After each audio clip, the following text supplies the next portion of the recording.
Road બનાવો, ભીલવાડ ગામમાં road બનાવો, રોડ બનાવો, રોડ બનાવો, ભીલવાડ ગામમાં રોડ બનાવો।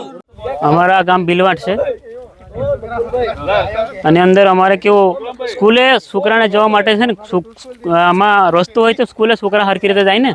અમારા ગામમાં સ્કૂલ છે અમારી, પણ અંદર રસ્તો નહીં તો ગામમાં સ્કૂલે કઈ રીતે જાય?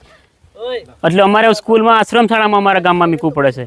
અમારા ગામમાં જ સ્કૂલ છે, અમારે છે અંદર તમારે બહુ તકલીફ છે। 100 એમ્બ્યુલન્સ તો નહીં જતી, બિલકુલ નહીં જતી અમારે આવતી ને।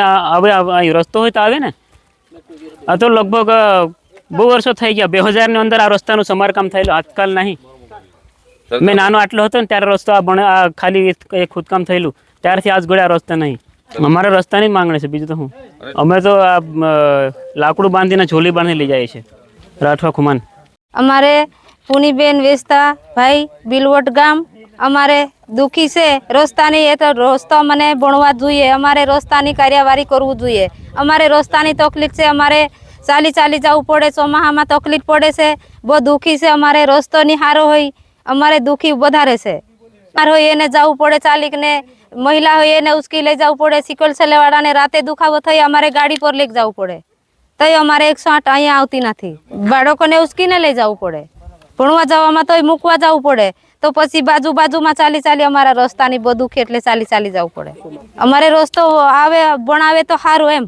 છોટાઉદેપુરના અંતરિયાળ વિસ્તારમાં ભીલવાડ ગામે જે ખાસ રસ્તાની માંગ છે, એ રસ્તો છે 1 થી 1.5 2 કિલોમીટરનો લાંબો રસ્તો છે।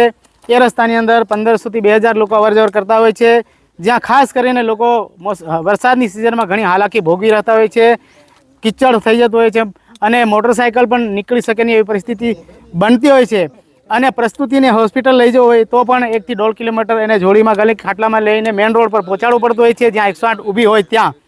આવી સંજોગો ભોગવી રહ્યા છે એની પ્રજા।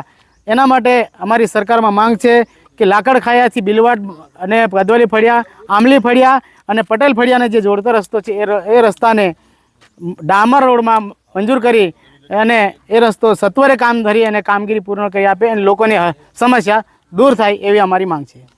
આ ભોરદલી જૂથ ગ્રામ પંચાયત અને ભીલવડ ગામમાં આંબલી ફળિયા જે આ આઝાદીના 75 કે 77 એવું કંઈક વર્ષ ચાલે છે, પણ એટલા વર્ષો સુધી પણ સરકાર હજુ સુધી અહીંયા રસ્તો બનાવી શકી નહીં।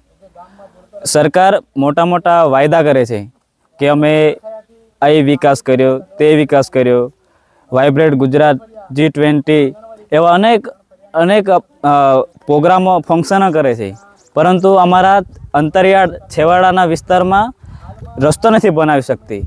અને સરકારને મારે એમ કહેવું છે કે તમે મીડિયામાં કે